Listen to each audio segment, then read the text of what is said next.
I think. Right? Are we there? Yeah, I think. We are. Cool. All right. Good to see you, Lori. How you doing? I'm doing good. How about you?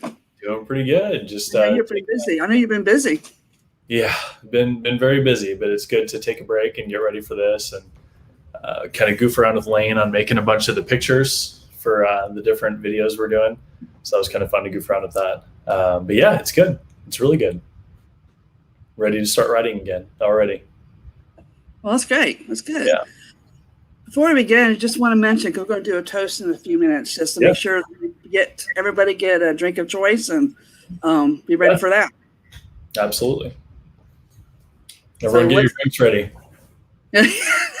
Well, I can't start drinking right on the outset. Or else it's going to be a very, very wild mythology talk at the end. So you got to stay a little bit clear-headed. So what's going on? What's happening? Not a whole lot. So yeah, I just finished Angel Dust. So that was a blast. It was also really frustrating because there's a ton of scenes that are already written that I really wanted to put in there, but they were just. It was going to turn into like a 200,000 word book. And I know everyone loves that, but it would have taken away a lot of the significance of certain scenes. I don't want to give spoilers. And so as I was kind of mapping it out, I realized it'd probably be better to put those in the next books. So there's a bunch of it that's already written with upcoming things. Obviously, if you've read it, you know where it ends. And that's going to lead right into Dark Horse with Nate. And then Callie will continue probably immediately after that because Nate's probably going to have some things to say about what Callie did. So that's going to be really fun. And like I said, I've got a bunch of that written already. I've got some scenes that I was so close to putting in with cherubs and seraphim, which are I won't give a spoiler, but the very scary group of heaven, the angels that were kind of really, really dangerous that you saw a little glimpse of. I had a full scene with them. And so I really wanted to put that in, but I couldn't. So I'll be saving that for the next one. But yeah, it's going to be wild. It's going to be really cool. So Nate's next, huh? Well, I don't know about that. Nate will be before Callie for sure. But there's going to be, I'm working on Shaded Devil 4 and 5 right now. Definitely 4. And I might just roll right through into 5. Just because that one's been waiting such a long time. And I've been really wanting to continue that. And with Callie, with Callie and Nate and Quinn, there's a couple other things that I got to tie up, not just with my series, but with Cameron and have some kind of big powwows on the big picture of the whole Omega War and all that stuff. And just let him know some of the things I did that I never warned him about. So he's going to have fun when he finds that out. But yeah, so I'm working on Shaded Devil 4. I was actually working on that starting Monday this week. So I've been starting that. And that's fun. There's a lot of things that I have been waiting to write there, so I'm working on that. And I think we might have the covers pop up somewhere. If not, we'll post them in the group. I think we have before, but I think that's my next project. Then it'll be Nate. Then it'll be Callie. But I'm still working on a couple side projects. One primarily with another author that's really, really well known and really fun. And I had to put that project further back than I wanted to. I was going to be working on that earlier this summer, and I wasn't able to. So I'll be doing that while I'm working on Shaded Devil. And I'm really excited about that one. That one's really fun. Brand new series, not Templeverse. And it's a pretty new take on some cool subjects. So there's that. And then probably 2022, I've got the Angel series, the standalone Angel series, Shattered Halo. And so that one's going to be, if you thought Angel Dust kind of touched on some of the biblical aspects, this one will do much more in depth and much more, maybe not organically is the right word, but much more authentically. It'll touch on some of the things. Instead of the usual crazy Shane funny twist, it'll be more of just a crazy Shane twist. So it'll probably be a little darker, probably much more serious. There's still be snark and everything in there with side characters, but the main character is more like Soren, where he's kind of broody and he's got a big chip on his shoulder. So that one's gonna be really fun. Yeah, well, I know you do so much research on every book. I mean, just the mythology and I mean the pantheons and all that. I mean, just the detail. I mean, it's a lot of people maybe don't realize how much goes into that. So the research and reading and just books and so forth. So Yeah. it's a lot to make sure, even though you put your twist on, your own twist on it, it's still, you've got to have some type of, authenticity there. Yeah, you got to have a foundation, and I'll talk a lot about that tonight in the mythology talk with Divine. It's not going to be any kind of boring academic thing where I'm like, Hercules did this, and it's not going to be anything like that. It's going to be a really kind of psychological or philosophical attack on mythology and how I look at it and how I use it. But the thing with using any kind of pantheon or god or monster or anything like that, I dive deep into their real roots, and I try to go back as far as the first record of these kind of creatures or whatever it is, and then I really make sure I nail those things. So when I first wrote about Shiva, I really dived into, I read his original texts, where they were first mentioned, and I really studied it all. And then I said, okay, how can I twist it and be disrespectfully respectful, if that makes sense?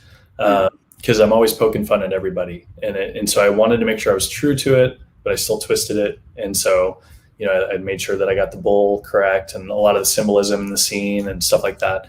And then I gave it to a couple natural, practicing Indians that knew the religion front and back. And they read it and they said, I can't believe how mad and impressed I am, because you totally just shredded it, but you were very authentic. And I've had a lot of people write about Shiva or Ganesh or whatever, and they always butcher it, but you did a really good job. And so I always try to toe that line where I can have fun, but still maybe teach someone something true. So that's always the fun part for me. It's not just getting out some textbooks and copying what other people have said. It's trying to make it applicable to the current age and just normal people nowadays. So. Well, I love what you did with when you brought Shiva in Beastmaster with the astral projection. Yep. I mean, that was such a cool just scene with everything, and of course, I think Ganesh was in there too, the same book. Was that before or after? I'm trying to think. Was that the scene before? He met Ganesh at the hot dog eating contest. Yeah. So I'm thinking that was before that one. So he met his. I can't remember which one. I can't remember which one was first. If you met, I remember where you met each person, but I can't remember which which scene happened first. But yeah, I can't wait to bring those characters back too, because they've been kind of standing in the wings with Nate's story. And now that you've read Callie, you know that you kind of got a little bit of hints at what happened with all the other pantheons and why they're all kind of working together and doing stuff. So, well, I saw in one of the comments, I'm not sure who asked, but I know Cameron's pretty covered up with about getting ready to move to Scotland and so forth, but I know a lot of people are looking for Quinn, so I don't know where she is coming in, and if there's plans for that coming. Yeah, I think Cameron quit. I'm gonna have Lane write the rest of the books. So no, Cameron is running around like crazy trying to figure out how to move and a bunch of other stuff. I'll let him kind of dive into that tomorrow. But he's not slacking off at all. I told him to slow down a little bit on Quinn because Nate was already so far ahead, and I didn't like that either. And then Callie and Quinn were kind of far behind. Callie was even furthest behind. And so I said, if we're going to have this kind of coalesce into a big picture, we can't have one series just waiting on book 19 and, one book on 15 and one book on 10. So we kind of need to powwow and come together. And with him going through so many changes personally, like with his moving and all these crazy things, moving abroad, there wasn't, I didn't want to really add anything else to his plate. Where we're trying to talk about a new picture, in a big picture story, and he's getting ready to try to figure out how to get a visa or go through a wedding or, any of these things.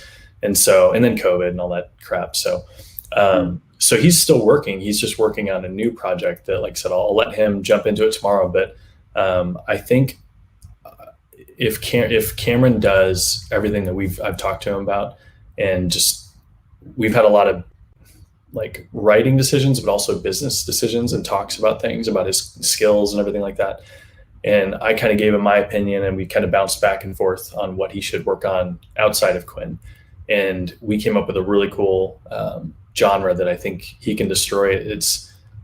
in a good way, destroy, that he can take over and conquer. And so we'll see if he goes into that tomorrow. I don't know. We're still I don't know how far away he is. So we don't want to talk about a project that might be a year out or something, especially with his moving. But he's working on something that's really cool. And what I've seen of it dominates every other author in that genre, I think. No, I'm not talking down about any authors, but he does a really cool approach to it. And so I think he could be a top dog in that genre. So that'd be kind of cool. Still kind of fantasy, but different. So it'll be fun. He's working on it. Mention something besides just the books, but another big thing that you did was you opened up the Den of Freaks and Mighty Networks. Yes, that is huge, and that's huge. And I'm still trying to figure out. I'm trying to figure out how to use it just like everyone else, and I haven't been using it very much just because I was on deadline. But Mighty Networks is amazing. I really, really like it. There's a learning curve for everybody, even me, on how to use it and how it's just different from Facebook. And so there's a lot of similarities, but it's different in how you use it. But once you kind of figure it out, it's awesome. My notifications always stress me out every time I open it. It's like 900 and something, and I can't keep up. So I try to respond to a bunch of people, but it looks like I'm not even there. So that's all fine. That's great. That's the whole point of it.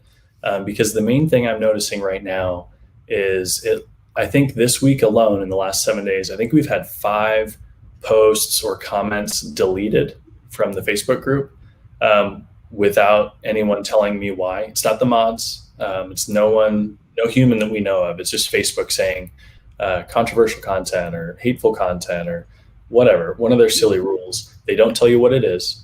They don't show you the post, and they don't tell you why it was deleted. It says so-and-so did this. They posted and we deleted it. So you get a name. You have no idea why or what the content was, why it was red flagged. It's just deleted. And then we've noticed a bunch of things just kind of getting throttled for no explicable reason, where I can make a post and I get like 10 comments after like 10 hours. And it used to be like 500 comments after 3 hours. And so but then the next day it could be something totally different. And so obviously a lot of crazy stuff is going on with Facebook. As much as I love it, it's just they're making it really hard to use, and that's unfortunate. So I wanted to make a place that I could control, and that's Mighty Networks. A lot of authors are seeing the same thing. KF Breen, Shanna Mayer, Cian Crawford, I think Leah Stone's over there. A bunch of just awesome indie authors are over there, and they're trying to figure it out. I think Kimbra started one. I think Hunter's working on one, or he has already opened. I'm not sure. But basically, we're just trying to make a second home that if Facebook does just go crazy, we've got a second place to hang out. And so I am going to be posting most things there first, just to encourage people to go over there. But I'm not leaving the Den of Freaks on Facebook. I'm not canceling it or anything. Just opening up a more free speech area of the Den of Freaks where we can be a little more fun and not have all the crazy rules and stuff. So yeah, it's cool. Yeah. You should join it. Over there, free, completely free. Oh yeah. Yeah, what I really like about it is the uniqueness of the different topics, and then you have the different groups, the tribes that you can pick and choose and decide, what are you interested in, and that way you don't have to be inundated with everything. Yeah. If you're not interested in everything, then you don't need to be, and it's just it opens up like a lot of different things. Like I've been able to put a lot of the content that I've put together from your books, I've been able to put out there in article form, which is really cool in different topics. And so it opens up a lot of ways for information and just really some fun stuff without, the extreme parameters that Facebook puts on. Yeah, and it's just awesome. Like you said, there's so many ways to kind of break down which things you want to follow. So if you love memes and all that kind of stuff, we've got a whole little subgroup that you just say, I want to get notifications about all the memes. And then anytime you post something, it says, what hashtags do you want to pick? And you just pick the meme topic or, whatever, humor or need prayers or whatever the topics we have picked. There's like 10 of them. And you just pick where you want it to go, and you say, I want to get notifications about all that. I don't care about audiobooks, so I don't want to get notifications about that. I do care about XYZ, and you just pick and choose. And it's like a buffet table. And so instead of going to the Den of Freaks on Facebook where they're trying to do that, but you get notified about all the stuff you don't really care about, You pick and choose how many networks. It's really cool. And no ads. You don't get into all the ads. And one thing I think is really cool, Lane added as a tribe Argento, and then under Argento you have the different series that is really really pretty cool. That way, it's got a place of its own. It's not just the spoiler topics, but it's just a place where you want to find out specifically about a series you might like better than the others, and so forth. So it's pretty cool. Yeah, and the goal is to get all the Argento authors their own platform on there, and so that it's kind of just a big clubhouse or a big, I guess clubhouse would be right, like a treehouse with different wings where you can go. Like there's the bar room down here, and then there's this TV room up here, and you can just hang out in whatever part of the house you want. So it's really cool. I really like it. So come on over there. It's free. It doesn't cost you anything. Do it on your phone, computer, whatever. So that's great. Well, I think we need to get into. I mean, this is all about Friendsgiving, and I'd like to say that it's all about Shane, but it is all about me. It is all about me. I guess we should toast to Friendsgiving. This is our 4th annual Friendsgiving, which is amazing.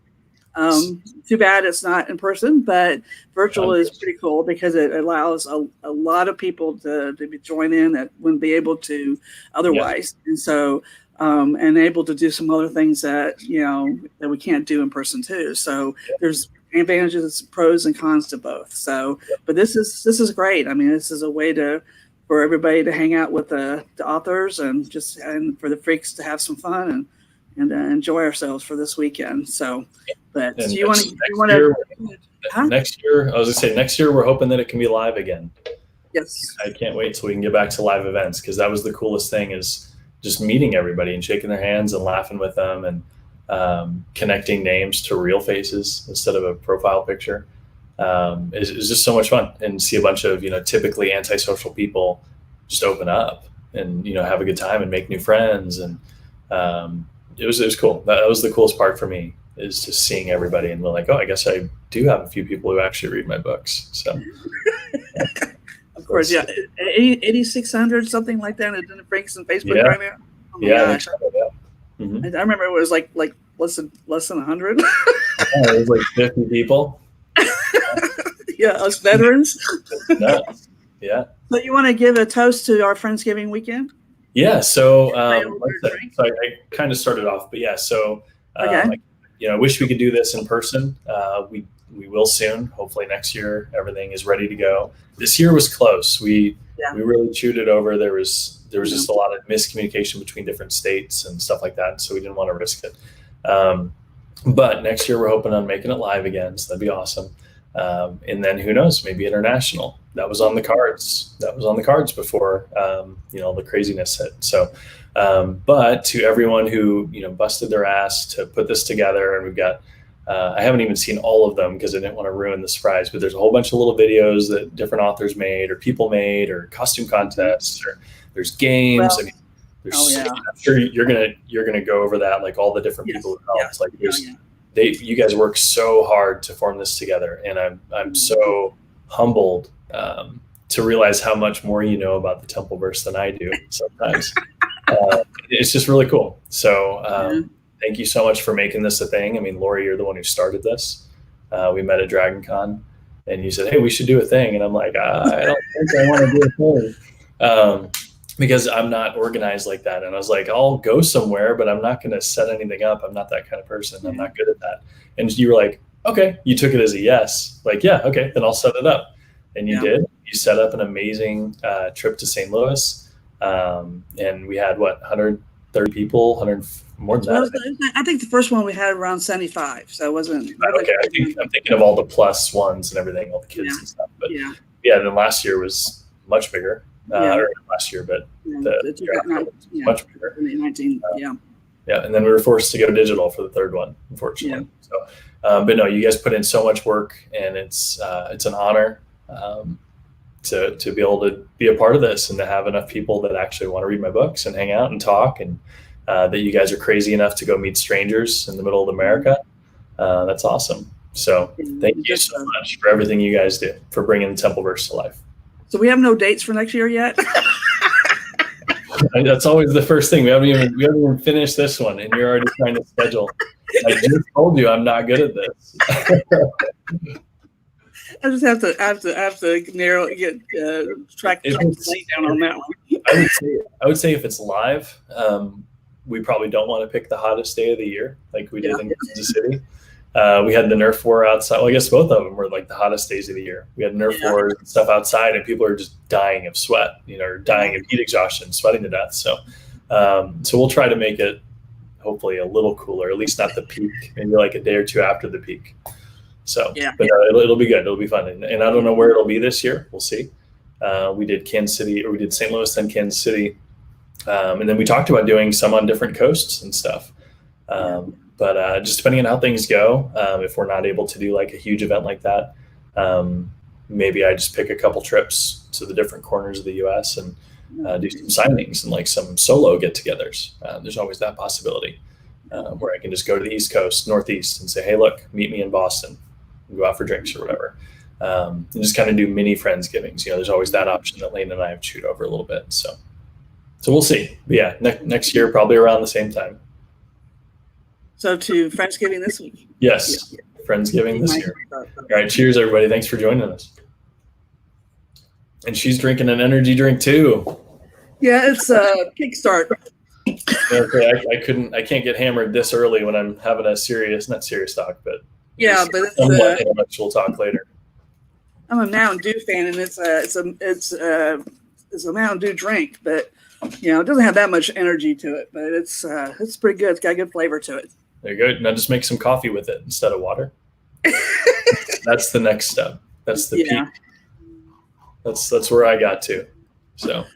Well, let's look at the schedule. Go over all the events and all things, and all kinds of stuff going on here. But we've added. I mean, I don't know. I do know. Lane was probably behind all the add-ons that came up this week, which was a surprise for me. So y'all could surprise me even. So, which is great. So, hey, but of course, real quick, let me just interrupt for 1 second. I saw a comment that said, they prefer or they're able to do the online versions of this as well for Friendsgiving. Even if we do a live event, we're going to be recording everything. So there will always be an online component to this. It would probably just be much cooler because you'll get to see a bunch of live footage of, the roasts and whatever we're doing with the other authors. Like you'll be part of the ballroom where like we'll have a camera person there or something that actually records it. So the online portion will never go away. So I just wanted to nip that in the bud so no one was concerned about that. So. Okay, well, of course, we're having our happy hour, just our intro or opening event now, and then we've got a new author announcement after this, which that's going to be interesting to find out who is joining Argento, and then you'd have the late night mythology talk with Divine. So look forward to that at 8:30, and then we have the question and answer time with the authors at 10 in the morning. Which is always a great event. One of the most popular events of Friendsgiving in person or online. Yep. So it definitely is a lot of fun, and no telling how that's going to go with the guys. It's always a lot of fun. I'd be interested in. Well, of course, I'm sure Hunter will be wearing his robe. Cameron started stripping last year. He suddenly started stripping because he wasn't getting enough questions, and so he got jealous and he just started taking his shirt off. So yeah, it'll be fun. We always have a blast doing that. So yeah, and then after that, with Luke Daniels will be doing a reading, which that's really cool, and he's amazing. I've heard. I'm not big on audio, but I actually listened in on him a couple times. He does like readings almost every week. Yeah, he does. Then you got the Meet the Cover designers, which is really pretty cool. Yeah. So meet with them. And then we got trivia time, and then the freak show. And I want to kind of talk about the freak show. One thing I wanted to mention, one thing we were trying to do that was new, was going to be new this year, was to kind of feature like a family album or people wearing swag, stuff that they've gotten from the stores. Unfortunately, we didn't really get a lot of participation. I don't know if it was just There wasn't enough time, and so it was really hard to really create anything for just a few that we had.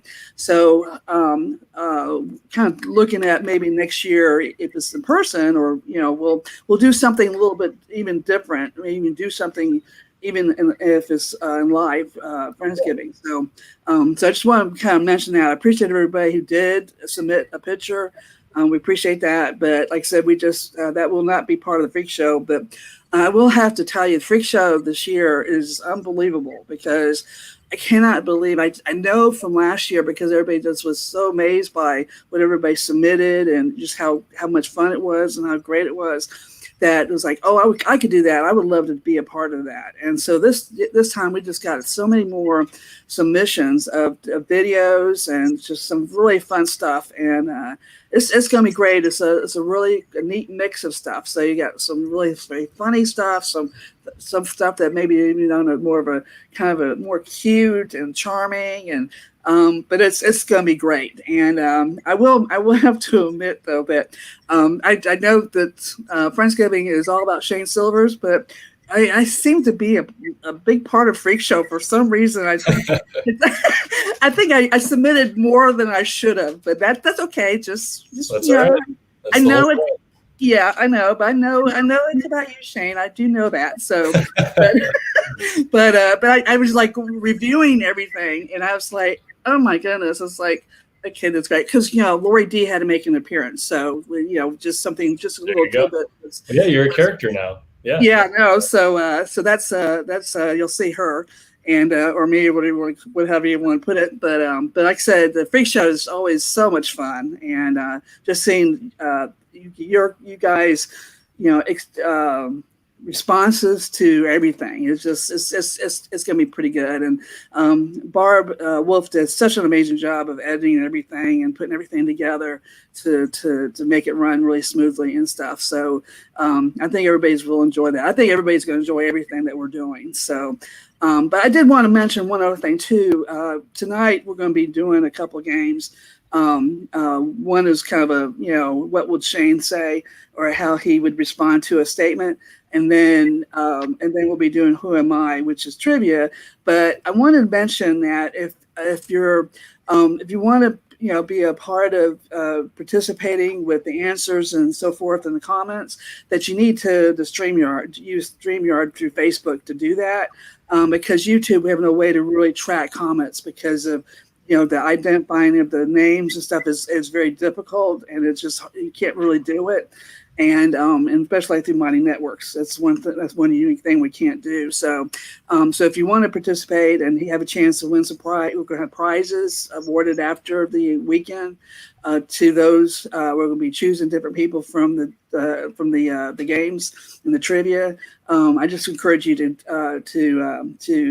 go that route to watch at least those two events, sessions. And also too, just one other thing about the trivia is that we changed it up a little bit, where trying to hopefully we're trying to stay away from spoilers, that we're basically just sticking with Templeverse trivia and through Horseman. So anything after Horseman we will not have. And so it's a little bit different format, as we'll see later with the Who Am I, and then of course tomorrow. So you'll see that we got a little bit different approach to those games. So hopefully a little bit easier for you, and won't be as much hitting spoilers. So so even if you're not caught up all the way, yeah, exactly. You don't have to have read the most recent books and worry about spoilers. That's good. That's a good idea. I like that.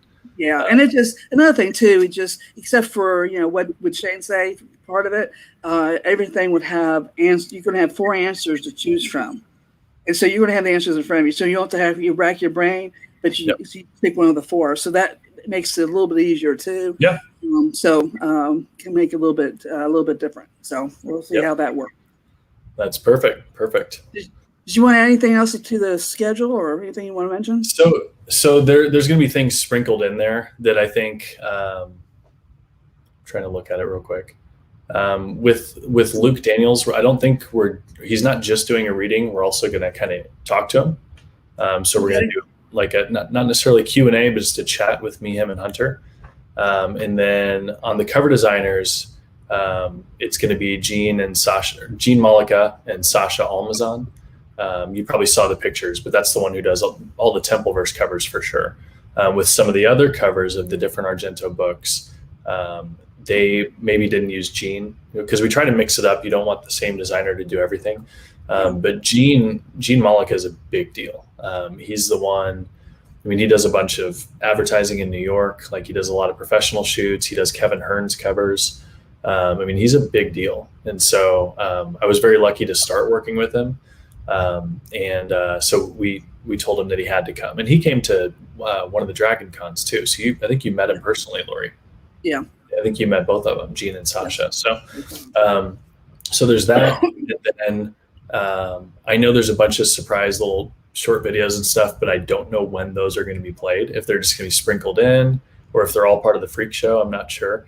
So I tried to keep myself out of that as much as possible because I love being surprised about all this. Like, the first 2 years, they didn't let me see what was going to happen at the freak show. They put me on a stool in front of everybody, and it was basically like roast Shane and embarrass Shane. And so I've tried to keep that going with like the online versions too, where I don't watch too much. So I'll probably be just as surprised as most of you guys, and probably just as horrified as most of you guys at some of the things. But the one thing that I really like about it is a lot of readers are like just kind of socially a little bit more shy than most people. But then to see them go out and do costumes and all these crazy like videos and, all this crazy stuff, like, it's so cool because in a way they're more outgoing than anyone I've ever met.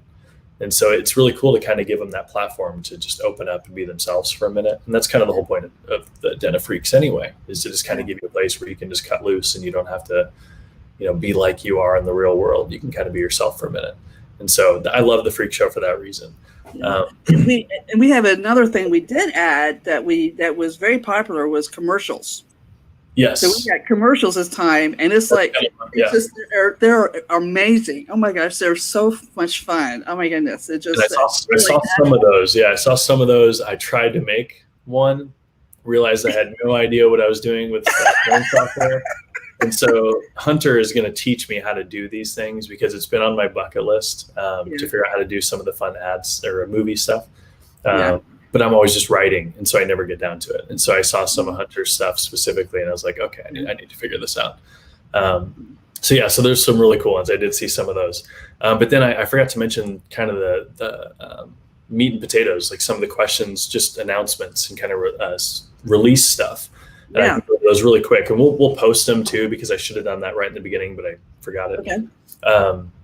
So book release schedule. So we'll start with my stuff, and then I'll go over the other authors too. But sorry, I thought my computer just shut down. So Halo Breaker audiobook was finished. It was recorded probably 2 weeks ago. Then it went to the quality assurance, which is where they have to do all the quality check stuff. It's with Audible right now. So we're literally just waiting for them to finish and click available, and then it'll just pop up on Audible from what we understand. So it's there, it's out of our hands. It's been out of our hands for a little while. Angel Dust, Lane can clarify if he's listening, but I know the narrator's already started it. She started it, I think, earlier this week, like Monday. And I don't know if Lane, you want to jump on or answer. There you go. You said September 13th. Is that a release date or is that estimated release date? So yeah, she'll have it recorded. I think it'll be about 2 weeks before that, or a week before that, and then we'll have the finishing team do it, and then we have to upload it to ACX. So that's an estimate date. Yep. So September 13th is when that should be available, and then Halo Breaker could be any day. We don't know. Yeah. But with Callie especially, it's a little more complicated sometimes because we have a really just awesome narrator that does a lot of big names. Like she does KF Breen, and I think she might do some of Shannon Mayer's. I'm not sure. I know she does KF Breen. And so KF Breen we both kind of fight for her time, and she's been with KF Breen way longer than me. And so, that it is what it is. That's part of the thing with audiobooks is it's out of my hands. I write it. And if I don't give her enough warning or, any kind of scheduling thing, which I didn't this time because I kind of changed my schedule on Angel Dust and Halo Breaker. So It's on me, but we also have to work with other people. So it's not like ebooks and PDFs, print books, where I can normally do it pretty quick.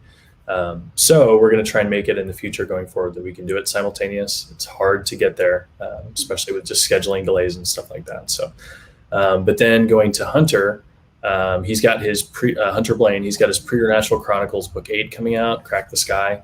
It's one of my favorite covers. I really like it. He came up with the main concept of like the black hole thing, which was just super cool. And then we kind of debated back and forth and threw out a bajillion ideas on the background, and finally came on what you see today. And I think it's probably posted. I know it's posted in his group. I've seen ads for it, or I've seen not ads, but some of the videos he's made. And then I think we've got ads coming up too. But the audiobook, as far as we understand, that's going to be August 23rd. It's called Crack the Sky. We've been working really hard to make sure that the audiobook is the same day. So everything should come out on launch day. This is kind of like our first test and finally able to get it all together. And so Hunter was willing to take a break from publishing. There you go. We got it published there, or the picture posted there. But he was willing to push back his publishing so that we could try to do the Audible all at the same time. And so that'll be our first stab at that. So we're hoping we nail everything correctly. There's no hiccups or anything like that. But that one's going to be really fun. And Luke Daniels is, obviously we'll talk to him tomorrow, see what he has to say. And then Kimbra, she's got her new Alchemist Air series that's badass. I called it Alchemist Anonymous or something like that. I can't remember. I made up something that was basically AA. And then I saw someone else do Bourbon Fantasy, because it's all about a bourbon distillery and an alchemist. And so those books are awesome. She's got her book 1 came out, I think 2 weeks ago. And then book 2 came out this week, I think. But then book 3, Dove on a Skull, comes out August 24th. And so those are super cool. You guys definitely need to check it out. I just love the Southern kind of mystique that she has. And she's so, obviously she knows it very well personally, but applying the Alchemy Guild to like bourbon distillers, I just thought was badass. I think that's so cool. And we've been sitting on that one for a while with her. She's got a billion series out there too. And so we kind of had to move some things around, but those book 1 and 2 are out right now. So you need to check them out. And then book 3 comes out August 24th. So super excited about that. So I called it a barrel of fun. Yeah, there you go. Perfect. A barrel of gold. But no, it's really cool. A quick question with Callie. What is the next title for Callie? What's the next book title? Do you know? I'll come back to that. I've got a list with Callie and Nate specifically. I've got a list of like probably 80 different titles or things that could either be titles or names of like something that happens, like Dark Horse for Nate Temple. Yeah. It's not just a book title; it's also something in the books. And so I've got a whole list of those kind of phrases, the Omega Bet, stuff like that, that are kind of Shane made up words. Yeah. Sometimes they work for a title, sometimes they don't. But I've got a list of potential titles, but I don't want to announce it. I don't want to announce the wrong one because I'm waffling between 3 different ones and which order I'm going to put it in. So I don't want to tell you one and then be like, okay, actually that's going to be book 15 for Callie. Yeah. And just confused. Yeah. And there's the thing that I made Lane. What was that? Nobody cares. What was that? I'm sure it's going to pop up a lot more often throughout Friendsgiving. Nobody cares right faster. And that's actually a shirt we've been trying to get made to give to Oh my gosh, that is so funny. Oh my gosh. It's a shirt that we've been trying to get made, but we just haven't been able to get it done yet. So when you tell me the cover is Dark Horse probably is Legend probably is my favorite Nate cover. Yep. The Dark Horse is probably pretty close, if not my one other favorite. That's incredible. Dark Horse is like a piece of art. That was quick. Good job. Yeah, I'm excited. There's a lot of cool things for Callie. Like I said, I'll announce that title soon. I just don't want to tell you one that's not going to be the right one. So, but I've already got a bunch of her book written. Part of me wants to jump back into it, and then part of me wants to take a break from Callie because she just wears me out mentally. And having to study a lot of the Christian and I say this with all due respect, but the Christian mythology, just the mythology behind some of the things that maybe are not in the Bible, but the Dead Sea Scrolls, all that kind of stuff. That's exhausting, and they're so esoteric that they're hard to find and hard to verify, and so doing Callie's stuff and going over like the Watchers and the Grigori and the Nephilim and the cherubim and seraphim and all the crazy stuff, like it's super exciting, but it's super exhausting to find out how I can do it without stepping on half the country's toes and offending them, or at least offending them appropriately. So I might take a break from Callie as much as I want to get it. So there. Okay. Shaded Devil sounds a lot more fun. Just have someone go kill a bunch of people, drink their blood. I think that sounds a lot more fun. Yeah, I'll have to go back and reread the first three. Again. There's a lot of big, that left a lot of big questions. I ended that with a lot of kind of big events. And then just my whole schedule got thrown off with COVID back in 2020. A lot of things I had planned, suddenly we had kids home, stuff like that. And so I wasn't able to do the output that I wanted. And then that kind of trickled into a little bit of this year, just no one knowing whether school was going to open, whatever. So I'm ready to get back in the saddle and get back to, hopefully writing every 6 weeks. But I don't know about that, just because my kids are getting to the age that I can't work 20 hours a day and not see them. When they were much, much, much littler, I was able to do that, but I can't really do that now. So doing more activities and that type of thing where you want to support them and stuff. Yeah, there's just a lot more interaction. Yeah, you're right. So I'll have to find out a way to write faster in less time. Yeah, like Croft, you did. I remember you going to her dance recital. Yeah. Which was pretty cool. So those things you got to do, definitely. You got to make time for family. That's most important. So. Yep, it'll be fun. So we can be patient because we know it's work. Well, I want to publish faster than you guys want to read them. I can tell you that. I love sharing the story, and half the things I come up with don't even make it. Teach Lane how to write like you. Well, that will never happen. Perfect. Well, you do look like brothers. Could be twins. Yeah, it's so crazy. I don't know if like my hair and everything has gotten darker since. And I never had a beard when I met him, so we looked a lot different. I think as we've both gotten older, we look more like brothers than we ever did. So it's kind of funny. So. Yeah, Lane definitely needs a beard, because I've seen him without a beard, and he looks just like he looks like a little kid. Oh my goodness. Awesome. I know we were talking about earlier about. There he is. I was waiting for him to get in and complain. We just flip us off or something.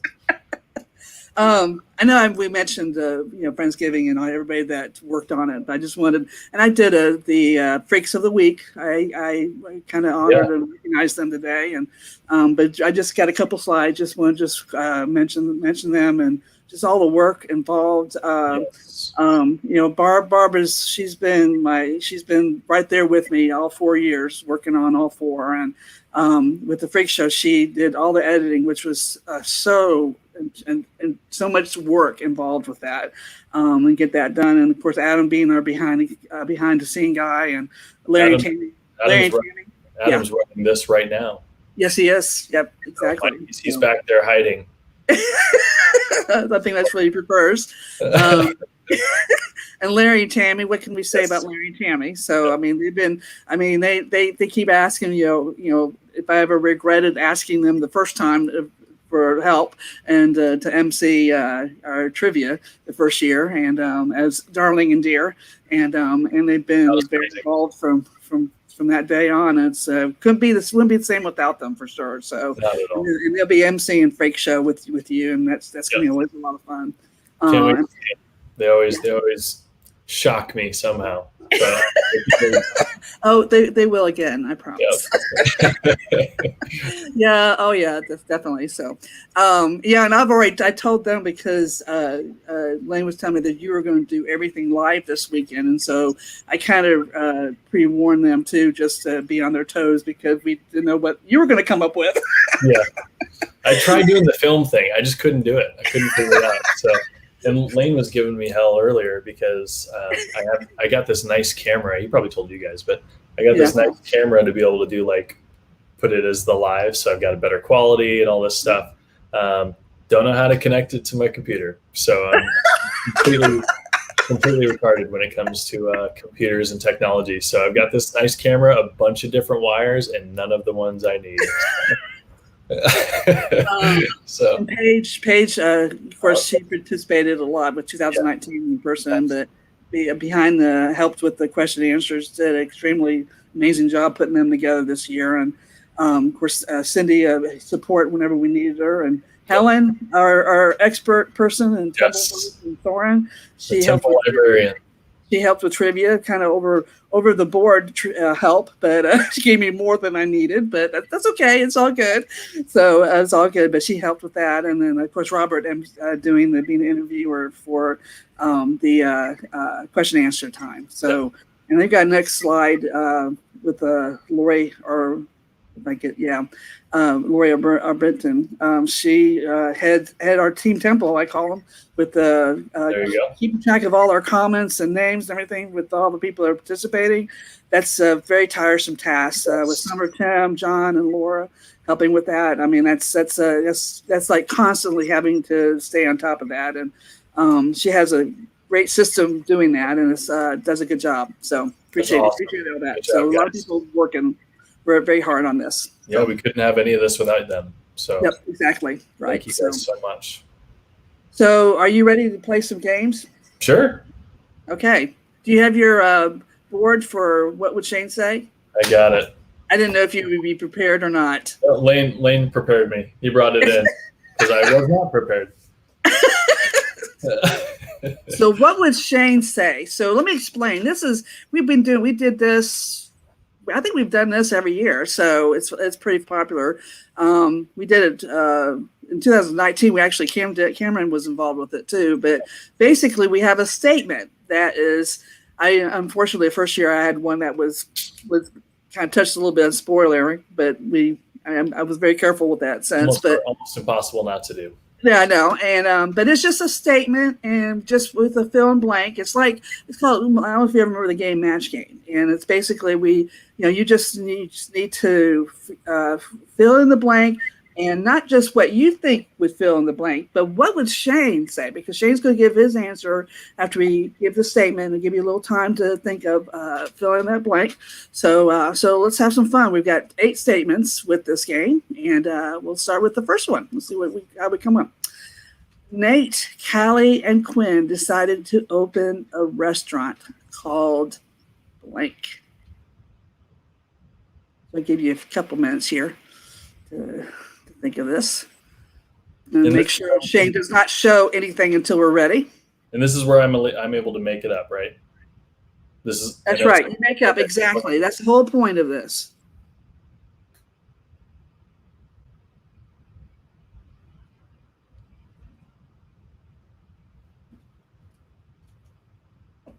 Always have a lot of fun doing these, and we actually are adding some of these statements to the Cards Against Humanity game as part of the black cards, which is kind of fun.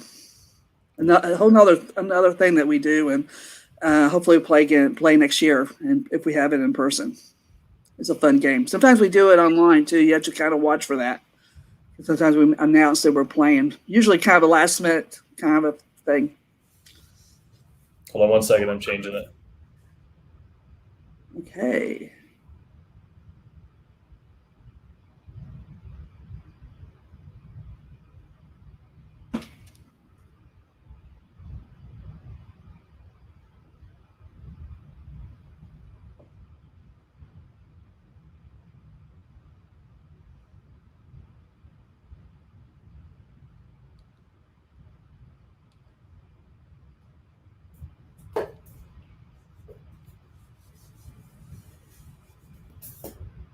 Look at some of these here. Oh my goodness. Got some great answers here. Don't look. Can't look.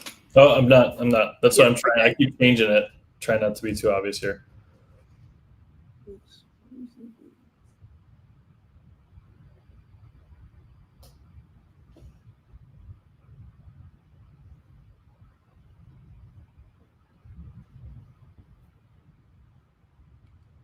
Okay. Okay. That was okay. way. What is your answer? Then I'll kind of throw out a few. Me first? Yeah, go ahead. Yeah. Nate, Kelly, and Quinn decided to open a restaurant called Omega Burgers. Okay. I think let's see. You got some of the other answers. You can't. Manny, Mo, and Jack. Okay. Falco's Dine and Dash.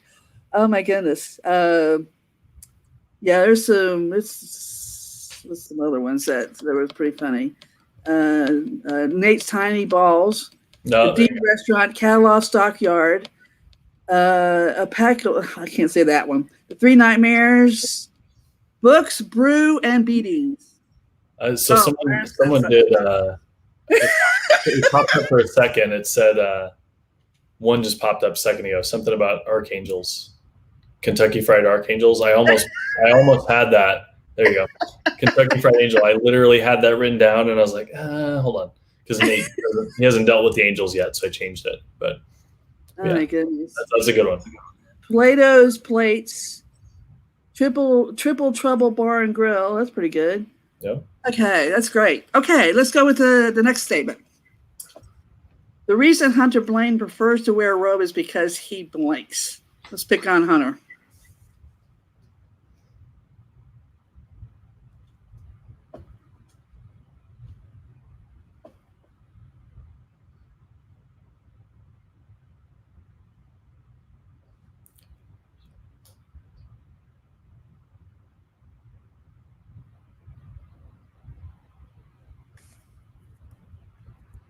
So how are where are the names here? Okay, Savage and Buttons, your new kittens.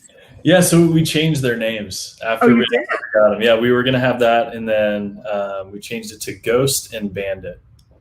Ghost and Bandit. The kids picked them because one looks like the old bank robbers, so we call them Bandit, and then the other one is Ghost, and then just their personalities and stuff. We changed it. So okay, that's cool. That's great.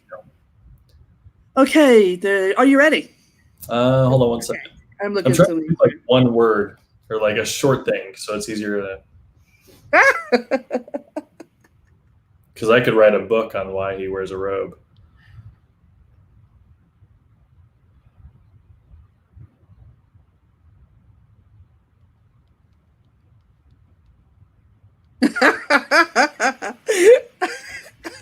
I don't know why that makes me think of a dog. Some of these answers.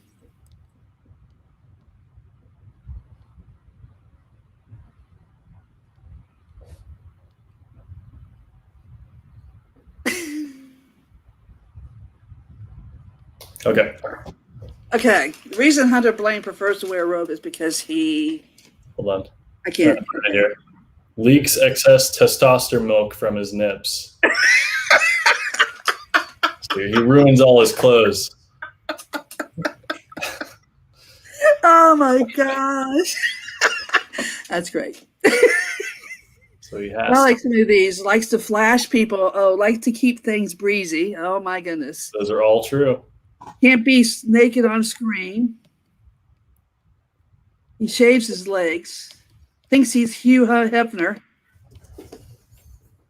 Oh. Forgot to wax.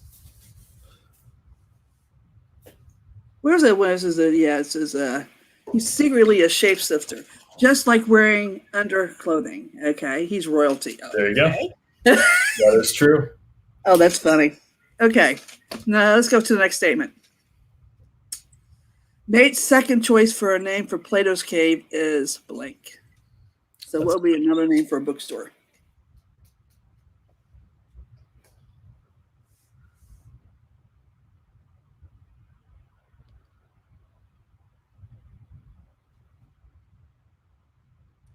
While you're all thinking on this, and Nate, Shane's working on it. I'm seeing a lot of with the comments. Facebook user, you need to if you're streaming through StreamYard, you need to give them permission so we can see your name. Okay. You can't note that you're participating unless. Okay. Ready whenever they are. Okay.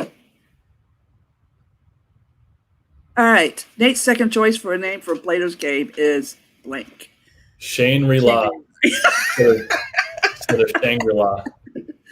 Another one would be shadow puppets. I'll probably talk about Plato's cave. That's funny. Like Larry came up with Aristotle's ass. There you go. Perfect. That was my next choice. It's like you read my mind, Larry. Literary temple. That's pretty cool. Go. Alexandria's Cove. That's pretty cool. There's some great ones. Book Place. Daniel Congreve says Book Place, Magic Edition. Alicia's Library. Okay. Enter if you dare. One that I almost wrote down was Non-Servium, just because they serve coffee and everything there too, so it'd be funny. Hell Populus. Nate's Dusty Balls. No, Nate's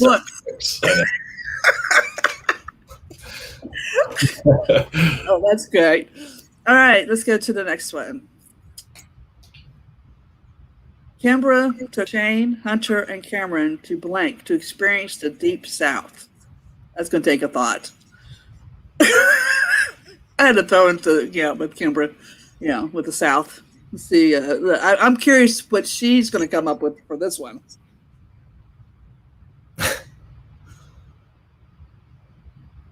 Because I live in Georgia, so I'm in the south. Yeah.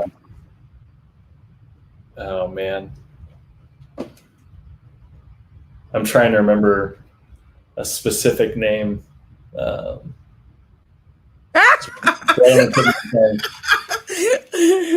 Somebody actually named a place that's really is a real place that's really funny. If you've been there, it's a chain. Actually, there are a lot of them are coming up with real places.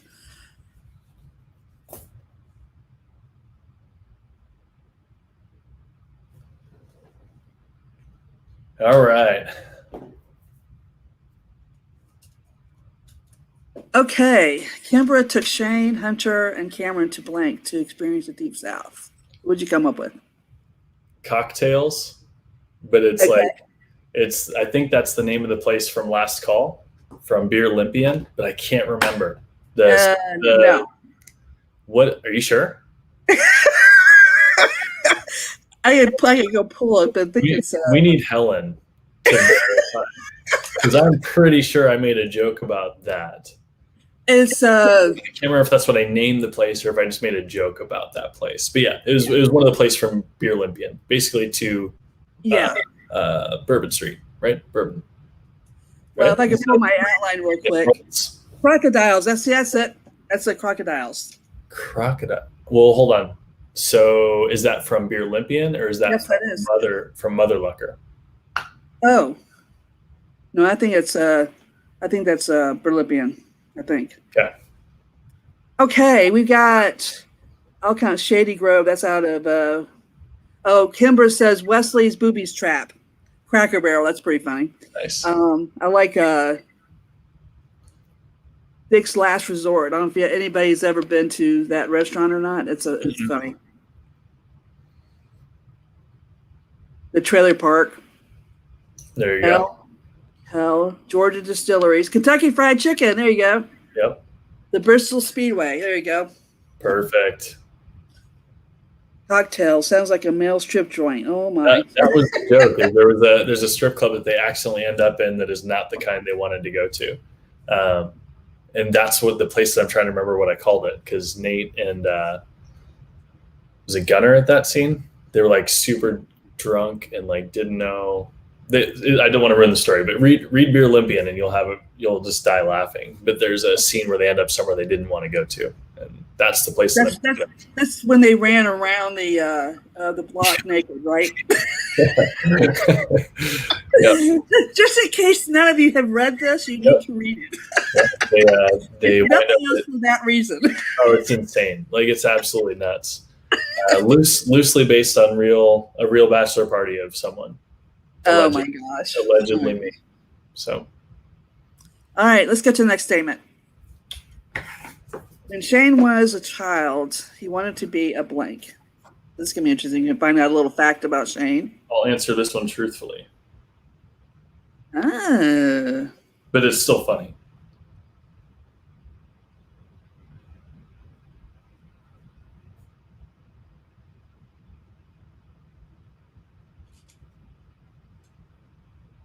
Talladega. Okay.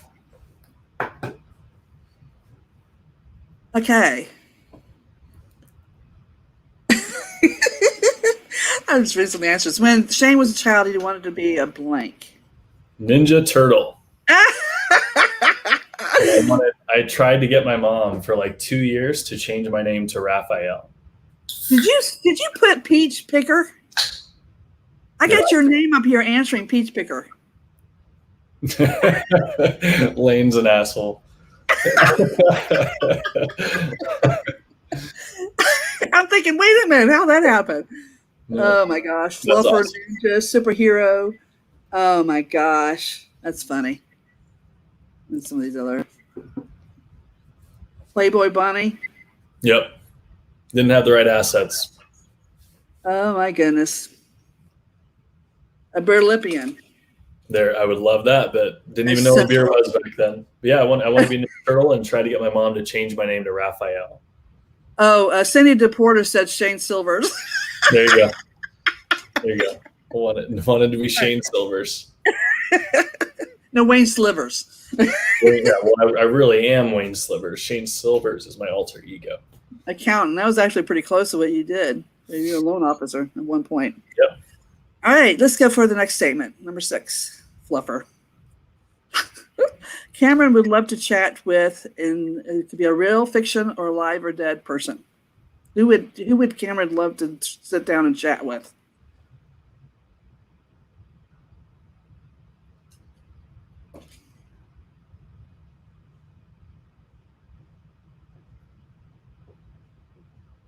Chippendale dancer. I wrote the last one.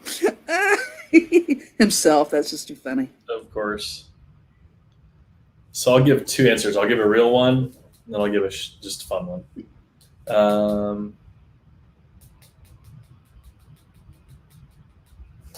No, that's funny.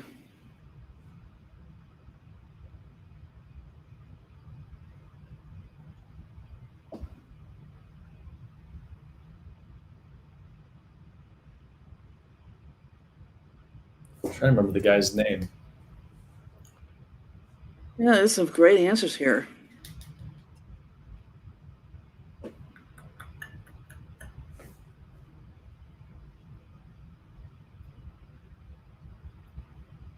I'm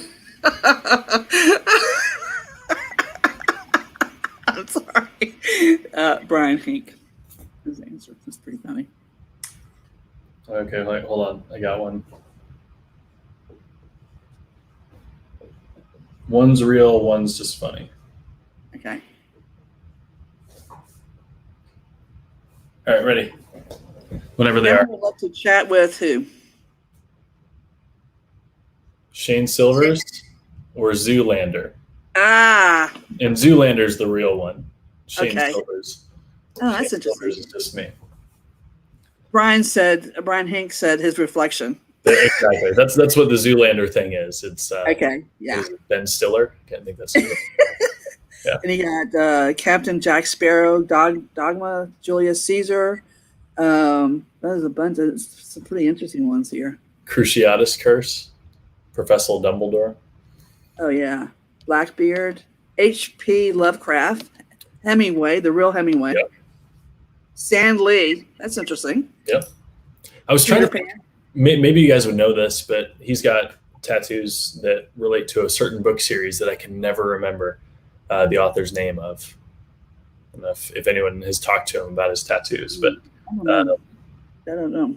I can't even remember the book names. I wasn't that interested in them, but I only tried like the first couple chapters, and it was like a decade ago.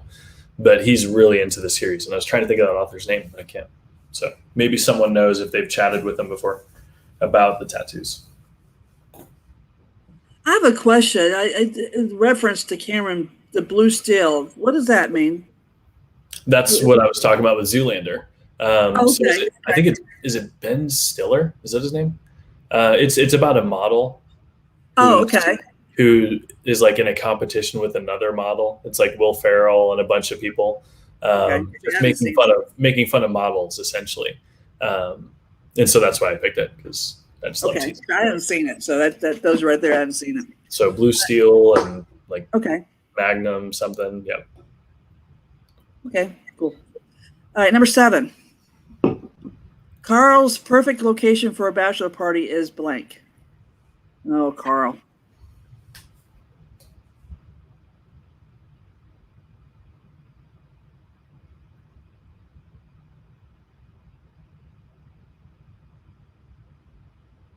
I think if somebody says that Cameron, he's so hot right now, it's probably him, because it says Facebook user. Yeah. He probably wrote that himself.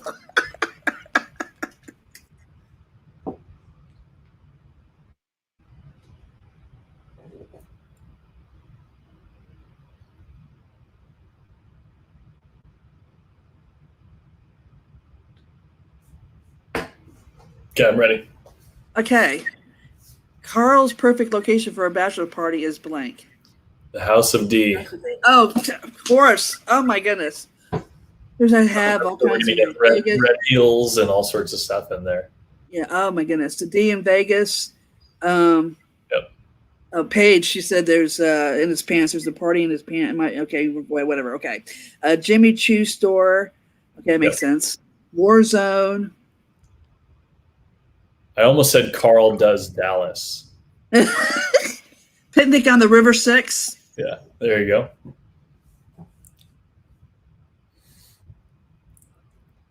Bloomingdale's shoe department. There's probably going to be a lot of shoe stores or heel places. Michael Kors and all that. Cocktails, yeah. With an egg buffet. That's funny. That's cool. Cocktails. There you got an answer that could go two ways here. All right, the last statement we've got. All right. If Shane could pick anywhere to host Friendsgiving, it would be blank. Bloomingdale's. I'm just kidding. There you go. The House of D. Hellfire Club. Yeah, there you go. Let's see here. So in the U.S., or does it matter? Doesn't matter. The U.K.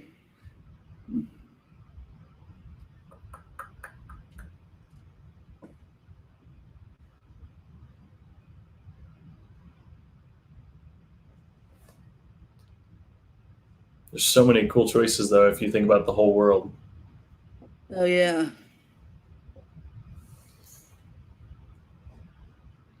Shane could pick anywhere to host Friendsgiving. It would be your backyard.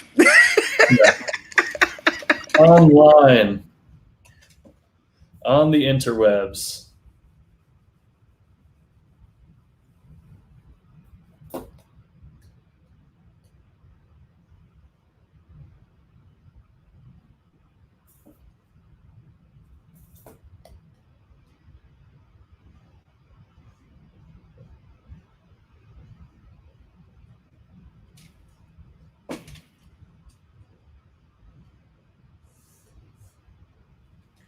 All right. Ooh, wait a minute.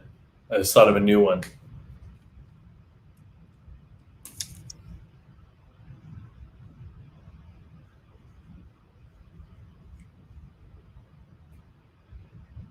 Okay, I'm writing 3 different ones.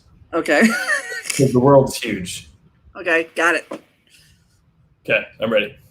Okay, if Shane could pick anywhere to host Friendsgiving, it would be where? So I did the Prague Library, the one that I based the Sanctum on. Oh, wow. And then it's just beautiful, stunning. Oh my gosh. I'm pretty sure it's called the Prague Library. I can't remember though. Rome. Okay. And then a Scottish castle.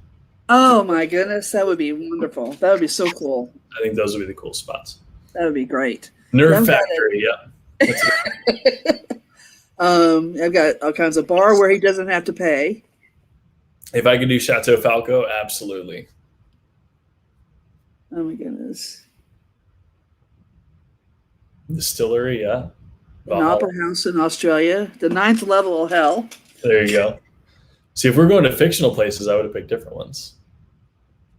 Peter Pan's Island, yeah. The center of the earth. I just escaped from there. I'm not going back. Achilles heel, of course. There you go. There you go. That'd be great. Yep, Library of Alexandria. Yep. Yeah, that would be cool. That's awesome. Very cool. Those are fun. I like the Scottish castle. I like that one. Yeah, like I've always loved castles. When I lived in England when I was just a kid, so I didn't get to explore it as much as I would have as an adult. But we also got to go to it was Greece. It was Rhodes, Greece, and so we got to see. We didn't get to go to like Athens and all this stuff, but that's always been my passion as a kid, is like mythology, and so I always loved the old structures, and so old castles, Roman ruins, the Parthenon. Like I just love old, mysterious, places, buildings like that. Secret passageways and all that crazy stuff. I just love that. So that would be the coolest place for me. Yeah, that'd be great. I like that. You mean Falco is fictional? Yeah, not confirming or denying. That's one thing about going to having Friendsgiving in the UK. I want to do everything possible to go if you do it there, but it's just because I've never been in Europe at all, and so just be able to hit some spots and do some things besides Friendsgiving, make it a real vacation. Yeah, so absolutely. Make time there. So yeah, but we got to pick somewhere that's far from where Cameron's moving, because we don't want to make it convenient for him. No. Keep that in mind. So it's just got to be really inconvenient for him. Like we can tell him it's in the U.S., and then once it starts, we can be like, "Oh, just kidding. We're already in Scotland. You have to come back." Hey, there you go. Kimbra says there's a castle in Kentucky that you can rent for events. It's pretty damn cool. Yep. Kentucky Castle. I'll note that. We were actually looking at a castle in Europe for an event that was supposed to happen last year, but because of COVID, we couldn't do it. So that was going to be really cool, though. We were going to actually get to stay at the castle, so that was going to be cool. Okay, we got one more game. The Who Am I? Where this, like I said, is from Temple verse only through Horsemen, and I created a spoiler warning. just so people will realize there may be a spoiler question, but we'll see. But Shane has encouraged me to not have really difficult questions, and I try. So I think this time, but especially because you have the answers, there might be some that may not come right to your mind, but since you got the answers in front of you, so I'm hoping that will make it a little easier too. So we'll see how this goes. But because there's just so much content, much like characters and places and things and events. I mean, and we kind of did a little bit differently format. You'll find tomorrow we've got some different categories, like instead of doing like we did last time, and so we have a little bit of fun with that. But let's go to Who Am I? And we've got, I think I got 20 questions, I believe. Who am I? This is from Temple verse only. A legendary vampire hunter, well protected by magic. Achilles didn't like him. And there are your 4 choices. And this is everyone's writing down their answer and putting it in the chat. Is that right? Yeah, you could either write the answer or you just give the letter. The team who's working on pulling answers and your names and stuff are looking for both. And we should clarify, Lane. Maybe you want to jump on for a second, but is this part of the giveaway stuff? Should be, yeah. I mean, that's what we did last time. I didn't know if we'd posted it or what we posted. We probably should have mentioned that in the beginning. But we're doing a bunch of giveaways, and it's going to be signed books. And Lane, stop. Why don't you go ahead, Lane, before I commit to something? Oh, I was just saying you're doing a good job. Yeah, we're just going to give away a whole bunch of signed books. We'll probably, we'll pick probably 5-10 winners from each one. And at this point, it's just what am I looking for? Just participation. Yeah. So yep, just write down your answers and do all that kind of stuff, and we'll pick winners later at the end of the event when we have time to go through all the comments and pick out who did what and all that kind of stuff, and we'll send out signed books and all different kinds of prizes. So we're gonna have what about I think we've got coins, we've got Kindles. So depending on which game we're doing, we've got a variety of prizes. But yeah, so we'll be posting all that in the den throughout the weekend. So yeah, definitely interact here. Like just jump on and we'll give you a little bit of time too, in case we're, I don't think we'll do it immediate. We'll probably do it like Sunday or something, I would assume. But we'll have time to get the name. Love to get the name for a little time, a few days. Yeah, because some people are working right now, so we're not just trying to make it so, people want to watch it later and want to chip in and add some comments and play the game or whatever. Go right ahead. So we'll give you a little bit of time, maybe till like Sunday or something. So okay, this is probably a little bit easy. Okay, number 2. Well, wait. What's the answer? Okay, the answer. Okay, Abraham Van Helsing, of course.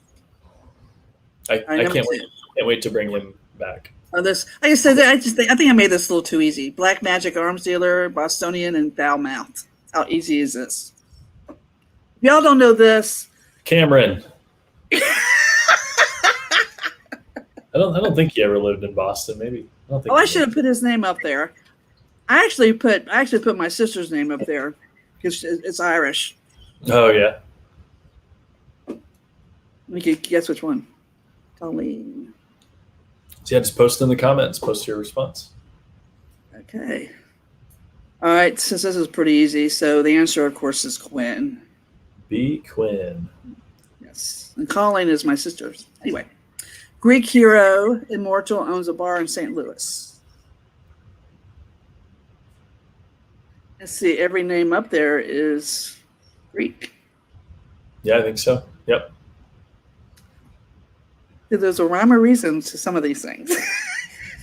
That was the hardest part of getting this together, is coming up with different answers. Yeah.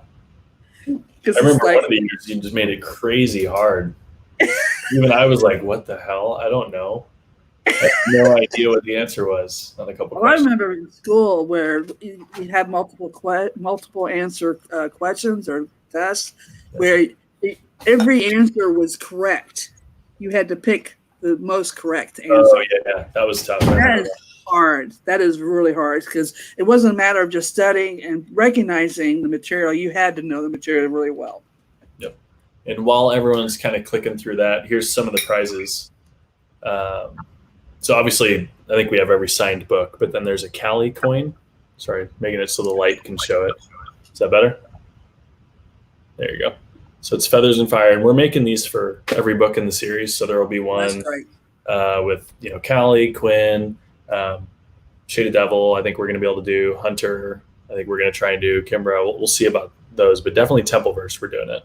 Yeah, and definitely got to do the Unicorn. Yep. You got to do Grimm. Yep. So we'll be getting one with the Unicorn. And then we're giving. So we got coins. We got these metal cards that are like mini book covers, and I think they're signed. If not, I can sign them. Some of them are signed. But yeah, they're just like metal cards. They're pretty cool. I know, I would love to have one of those. I wish you could. I wish you would sell those. I would love to have one. So it's hard for us to sell them because we only got a certain amount, and okay. I don't think technically we were allowed to sell them. Okay. Because there was some kind of rights issue with the designer.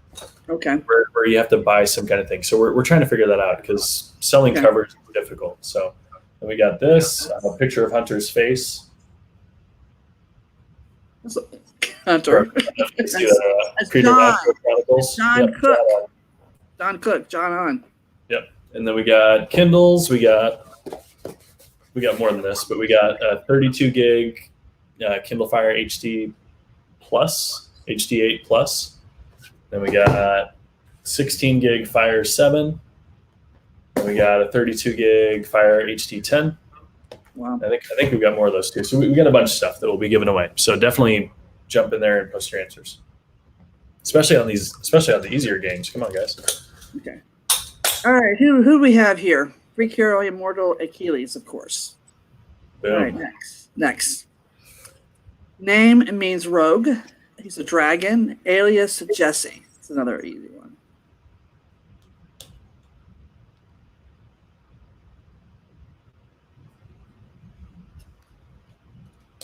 These are good.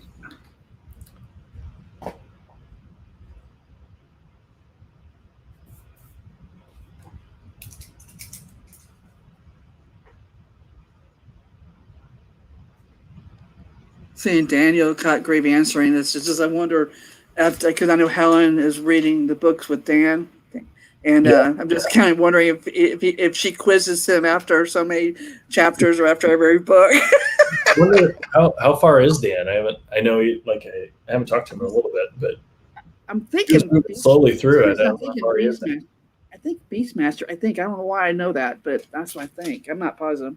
That one of them will answer. I've been so buried in the writing game that I haven't been jumping into all that stuff. So a lot of catching up to do. Okay, that's funny. Rick Springfield, Larry. Okay, all right. The answer, of course, is Rhaego. Rhaego.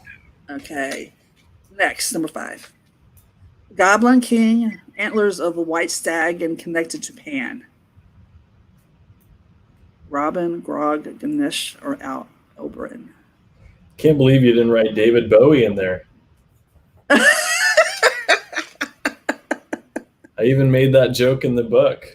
Oh my goodness, I missed opportunity. This opportunity.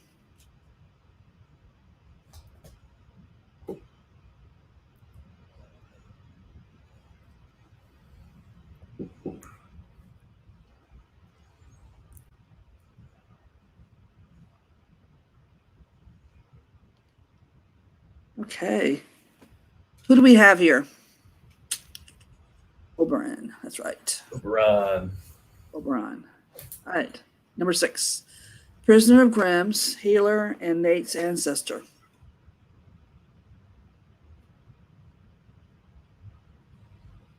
The answer is always Bowie. I get. No, the answer is what? I get fond memories when I see some of these names, and I know what's coming or what happened to them. It just makes me smile.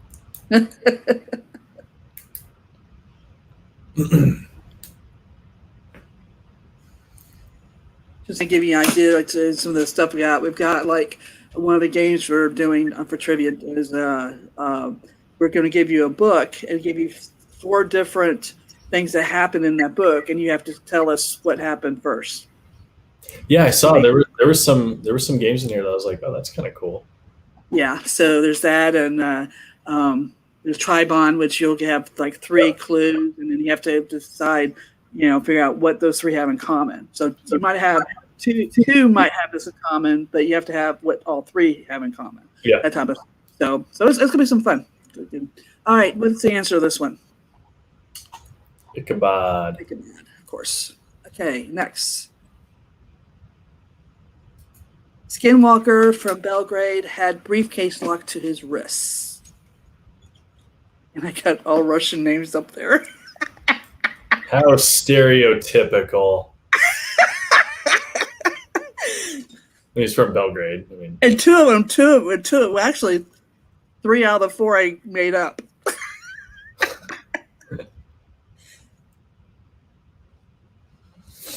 I actually did a Google search on Russian names so I get the first name and then I paired it up. Did you do those the name generators where you type in like what kind of culture you want and then what you want to start with, and then it just kind of shuffles through a bunch of names? That's a lot of people use that for making up character names. Oh yeah, I never thought about that. I like making up my own, but they come up with some really cool ones though.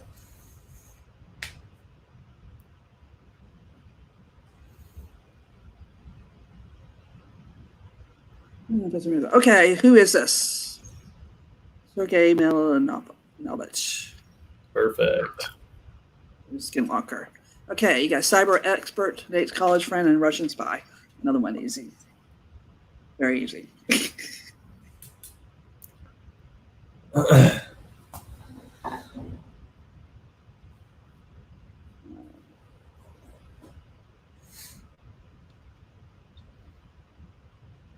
Yeah, I can't wait to get back to Nate. I miss him. I know. He's really easy for me to write. So. Me too. So is Lori D going to be the new cook at Chateau Falco? We'll see. We'll see. Nate's he's not going to be in Chateau Falco in the next one, if you remember. Ah, Remember, he ends on a That's trip right. somewhere. So, that's right. Spoiler warning. yeah, I didn't say it. I didn't say what it was, but thank you. All right, who is this? Of course, Othello. Right. All right, next. Alice's mother is just failing, and Callie arranged Nate to meet her. This might be interesting.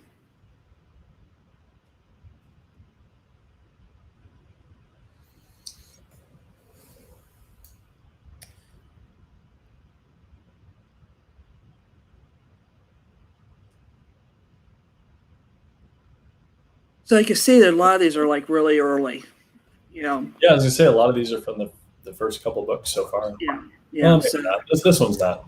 This one's not. This one I think is actually Horseman.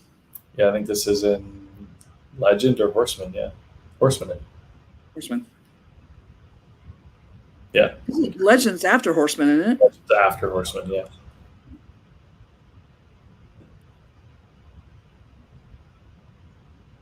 So this one might be from Legend.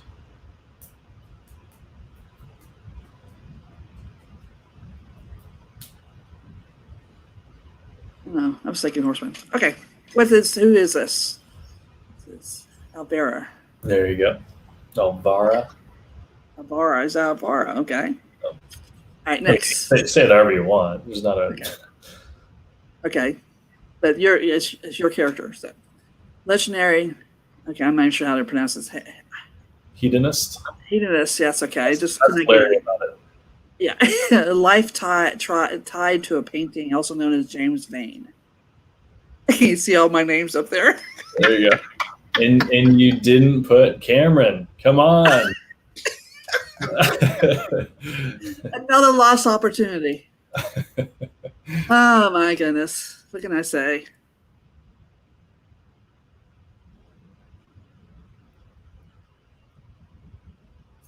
I don't know if you heard about what happened. I lost some files from 18 months. Did you hear about that? No. Yeah. All your work. What do you mean?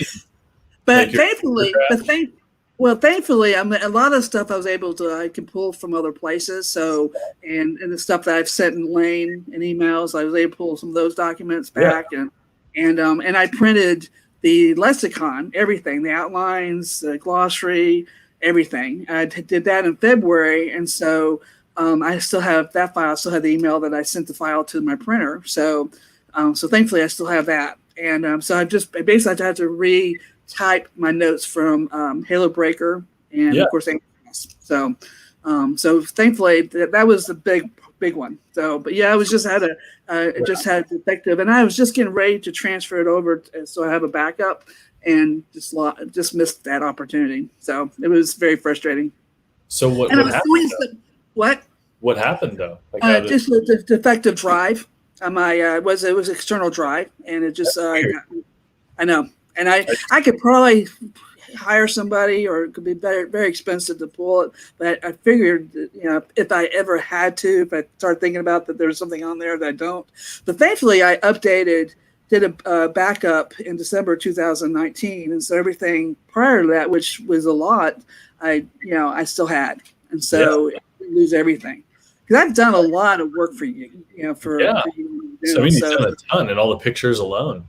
Yeah, so a lot. So that's weird. I had someone else mention that today too. That they have a barbershop, and their whole system crashed and burned, and the backup they had was corrupted for whatever reason. He never knew, and so he lost everything from when he started the business 6.5 years ago. Every single thing, all the logos, everything. And I was like. Yeah. So that's the second story I've heard today about that. It's crazy. Yeah.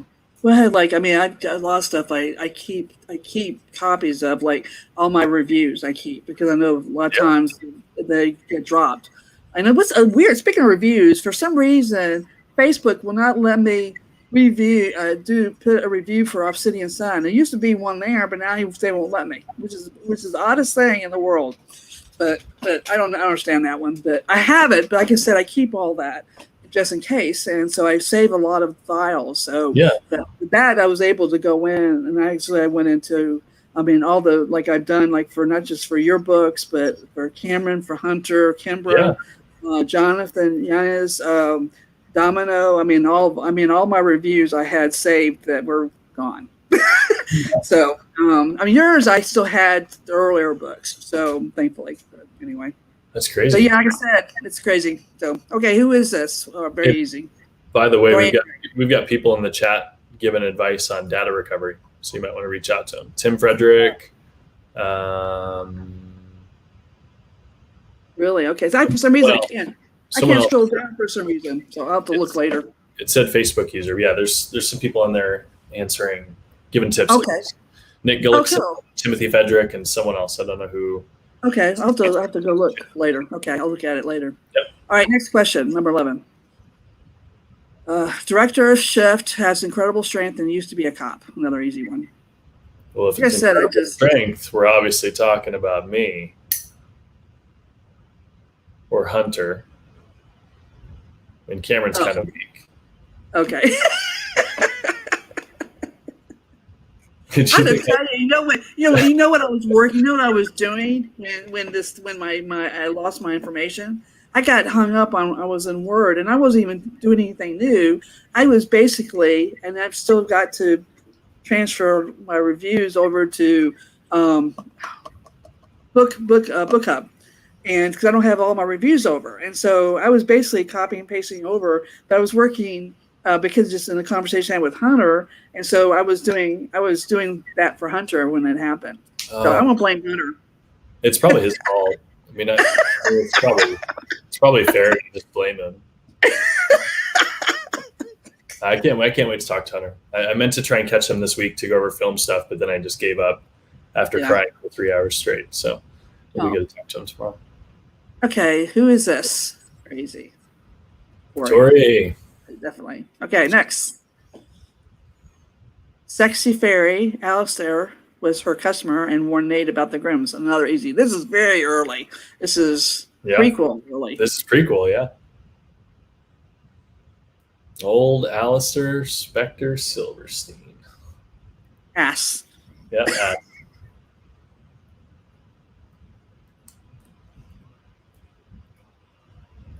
I think I made these too easy.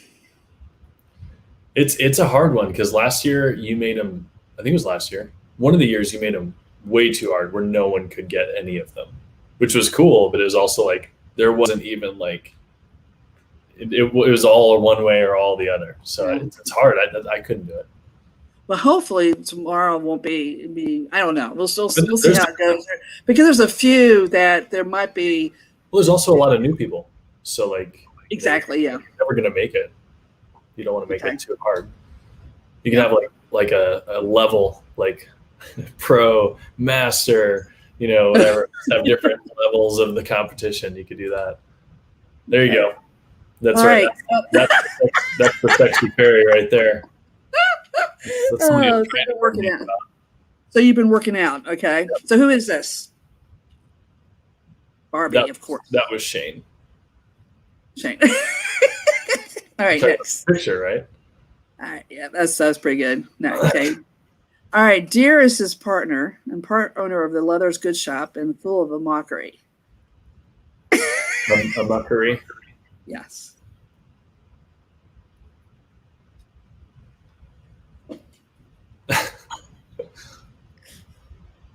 I like all the options. They're good.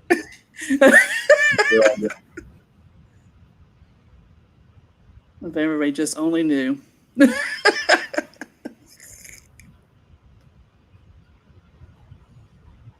Oh, this is too easy. I'm just looking at some of the comments as these are going in. They're funny. Not just the answer ones, but the random comments are good. For some reason, I can't roll down the comments for some stupid reason. Okay, I'll have to look at them later. I saw Larry's answer. What was Larry's answer? Larry. B and C. C with B shoved into it. Those are all accurate. Oh, yes. Okay. Who is this, of course, is... Darling. But Larry could be right, too. I would say it's based on him, so. All right, next. Jonathan's sister, Damon, and partial goat. This may be tricky. Yeah, this could be. This is from Callie's book 1. Yep. Yep. All my A's answer. And book 2. Yep, that's right. That's right. Yep. I've been thinking of Killian. Yeah. Old Beckett. Yes. He's got a big part coming up. Oh, really? Huh. Yeah.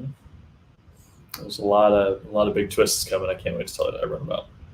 Oh boy.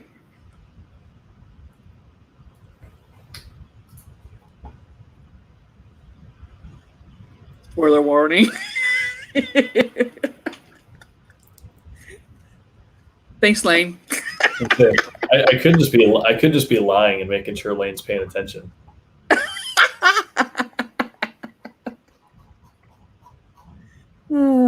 All right, who is this? Myra. He's not. What is Hesus? Did you just call me Hesus? All right, next. All right, an angel. Nate punched him out, and Greta's guardian angel. Another easy one. See, all my names, they're all angels. Yep, you got it.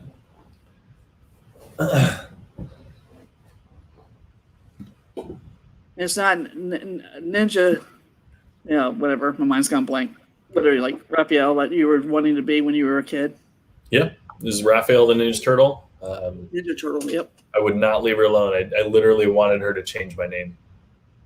I was persistent. She was just telling me about it the other day, reminding me. Oh my God! Like, aren't you glad I didn't change your name? I'm like, yeah, I am. Lord Raphael. Yeah. The Lord Shane. So have I called you Nate tonight? I haven't, have I? No, not yet. Yeah, I did that the first Friendsgiving. It was just a constant thing over the weekend. Everybody said I kept calling you Nate. Yep, I think you did it at Dragon Con. The first, I think both Friendsgivings, but the first one was worse. But then Dragon Con, I think you did them a lot. Oh my gosh. Well, it's your alter ego. Yeah. All right, who's this? Me. E. All right, next. Also called the Wanderer, and Thor and Loki's father, a Norse god. Another easy one. Depends. It might not be there. And they're all gods. I guess, yeah. I mean, yeah. I'll stop talking. Stop ruining it. Oh, I was going to ask you about your trolling. Oh, right. That's going to pop up all the time. Don't worry about it. So about my trolling, what do you mean? Yeah, you're having too much fun with that. Oh, I love it. It's my favorite thing. And there's a I don't want to call it an art, but there's ways to play it. Like if someone's an asshole to you on the internet, anyone can be an asshole back. So I'm not trying to do that. I like kind of playing games with them, or just, I don't know. You try to find a way to insult them without insulting them, or critique their comment without critiquing their comment. So it's all about putting on a show. It's not just about saying, well, you're stupid, whatever. Or attacking them personally. I always try to find a funny way to do it that's entertaining, that hopefully is entertaining for them, but more importantly, entertaining for anyone who read that negative comment, right? So someone is scrolling through and they just heard about my books and they see this jerk comment, but then they see my reply and they would say, oh, wow, that's cool. The author replied, and wow, the author is a really big asshole, but a really funny asshole. And so like I'm trying to do, like if I was trying to fight someone, I mean, everyone fights on the internet. That's easy. But trying to really come up with clever ways to respond is what I find really fun. It's like a puzzle to me. It's like a riddle. You've been doing that from day one, ever since I've known you from day one. I mean, it's just I've noticed how you jump in there and just kind of, respond to, those kind of off the act, So. And then we got the Divine one just joined. He's the one who Divine Davis is going to be on the mythology talk. He's going to be the one that's kind of just chatting with me about it. He's really cool. I can't remember if I spoke to him before, but I can't remember if it was public for everyone or if it was just us having a private chat, because he actually won a contest where we got to just talk on Zoom. But I can't remember if we made that public, but we had just a really cool conversation. And so when the idea of doing like a mythology kind of talk or philosophy talk came up, he was the first person I thought of. I was like, that it would be really cool to talk to him because he just had really interesting questions. And so luckily he was able to say yes. So, I think it's great. Lane mentioned to me that he wanted to, be a part of Friendsgiving some way. And so we were trying to figure something out. And so I'm just thrilled that he's doing this. I think it's great. He's very good at conversations. He just had some awesome questions and just really kind of insightful thoughts. It's going to be fun. Tonight will be cool. I'm excited. All right. Who is this god? Norse god, Odin. Okay. Number 17. Beastmaster kidnaps shifter children and set up fights for entertainment. So, see if you can remember his name.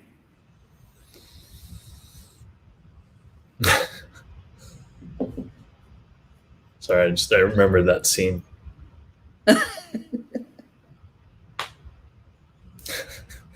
First, Beastmaster is where we no spoilers. Friendsgiving. What's that? Right? I said Beastmaster is where we the book for where we have our first Friendsgiving with Nate and the whole crew with the Earth War, and I mean that was all kind of part of where the ideas and everything came into play.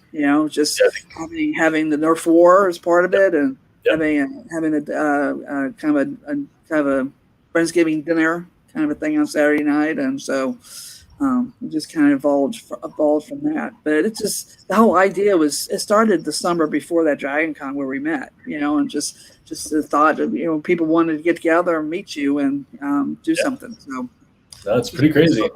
Kind of snowballed. And now what's interesting is other authors are showing interest in doing something like it too. Yeah, and it's something that we can definitely continue, and online forum makes things a lot easier for people who can't travel or can't or scared to travel or whatever. But yeah, it's pretty cool, and there's definitely opportunities to chat with other authors on these things too that are maybe outside of Argento. We've entertained a lot of different ideas, so we're chewing over all that, trying to figure out how we can do it. So, all right, who is this? Does anybody remember his name? Yes, that's right. All right, number 18. Achilles' adopted dad, professor, and he's a regular.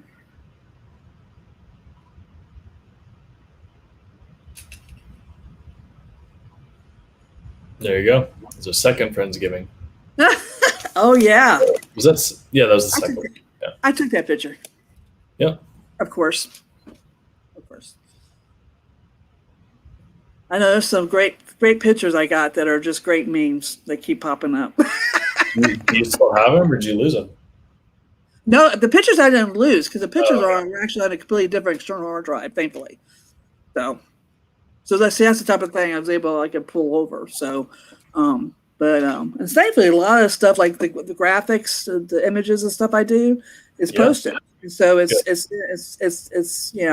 or even albums. So that makes it a little easier. It's just a lot of the artwork has been that I've been saving and putting in the files for me to use has been a challenge because I updated the schedule for this or that, and I had to go back and look in Hunter's and Kimbra's to pull their pictures again. I didn't have the pictures anymore. So things like that, I have to, I just have to go back and I put it back and save them again. Yeah. So, Well, but that's thankfully, good. it's not starting Didn't lose from everything. scratch. Yep, didn't lose everything. That's good. Yeah. All right, so Okay. this one is drum roll. There you go. Yeah. Very cool. Okay, next. The messenger god was a guide to the lavish underworld and then gave Nate a coin to fight dragons. They're all gods. So the one I Googled. You had to Google this one? Yep. So believe it, all those are names of gods. Yeah. Oh, you had to Google the other answers. Yeah. Yeah. Like I said, I'm sitting there like, all right, it could be really obvious. I mean, it's going to be obvious anyway, but it's like really obvious if I don't have something that makes sense.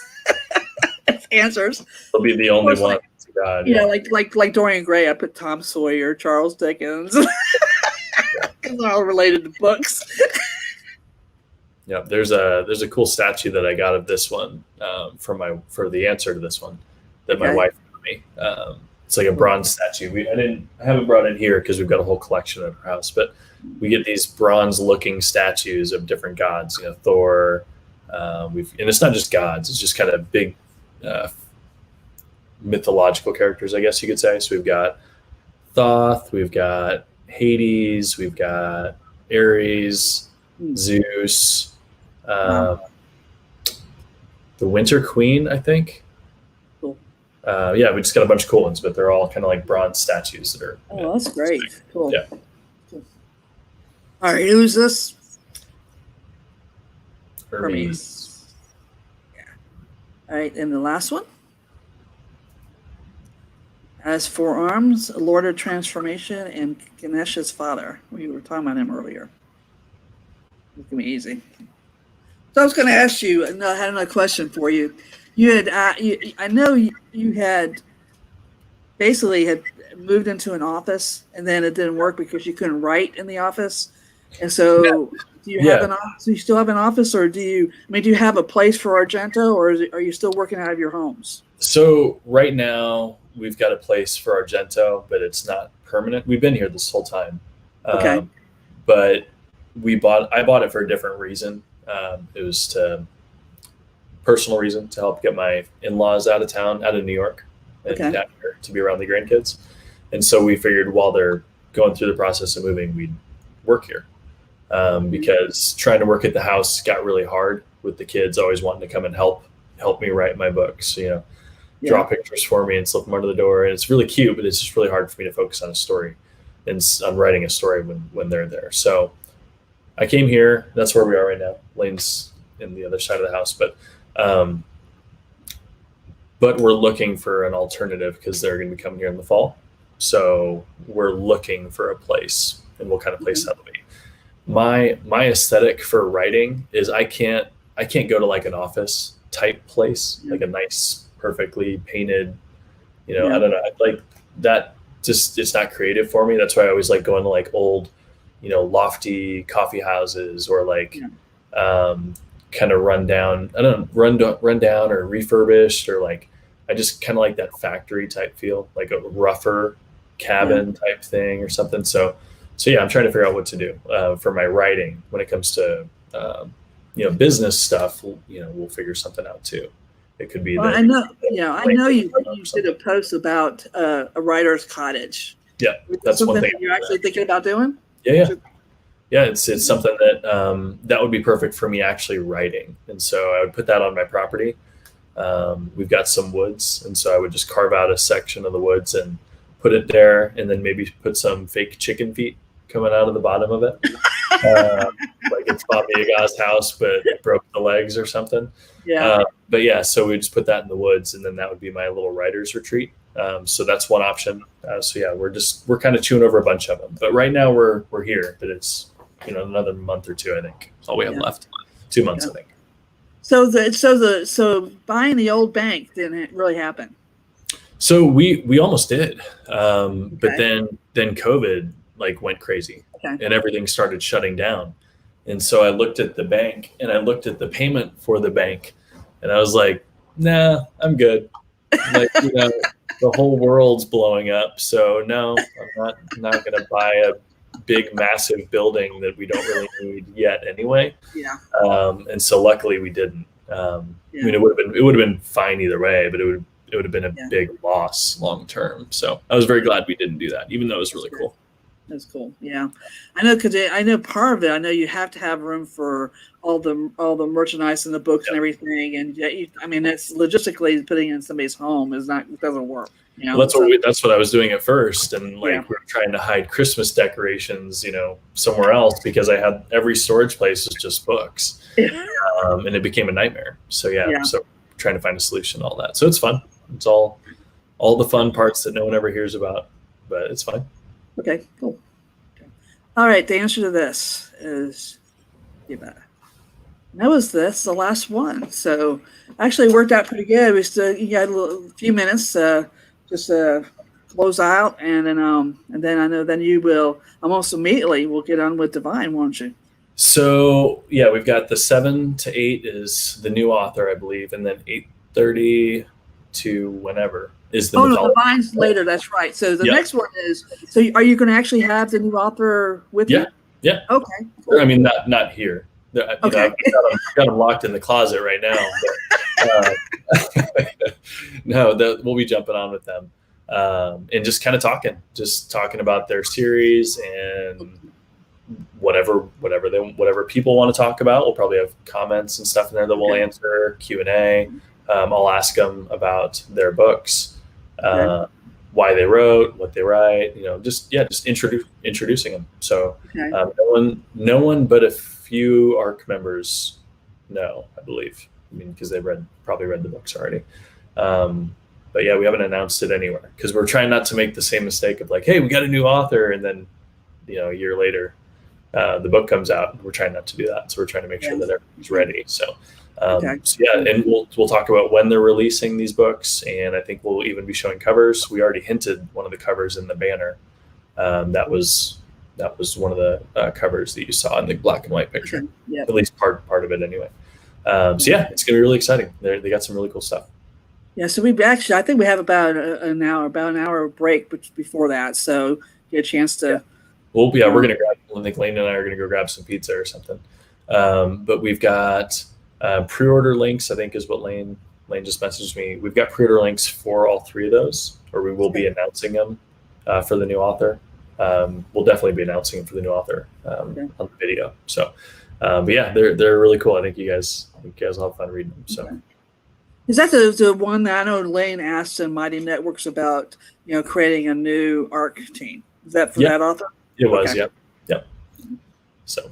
Yeah, we're getting to the point now where we're trying not to mix all the ARC teams together where they've got a job. We want to make sure it's fun for them and that they're interested in whatever other genres we're doing, because we're trying not to make every Argento book like my style, because it's not really beneficial. It's kind of like a music label, a record label, only having people who sound like Johnson Beaver.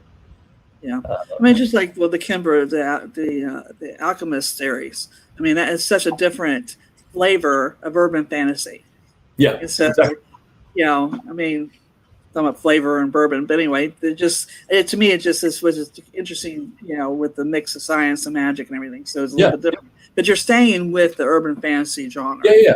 It's still urban fantasy. Yeah, we're not trying to go into romance. I mean, Cameron, I think, is going to write a super steamy romance. With a character who falls in love with themselves. A lot of conflict.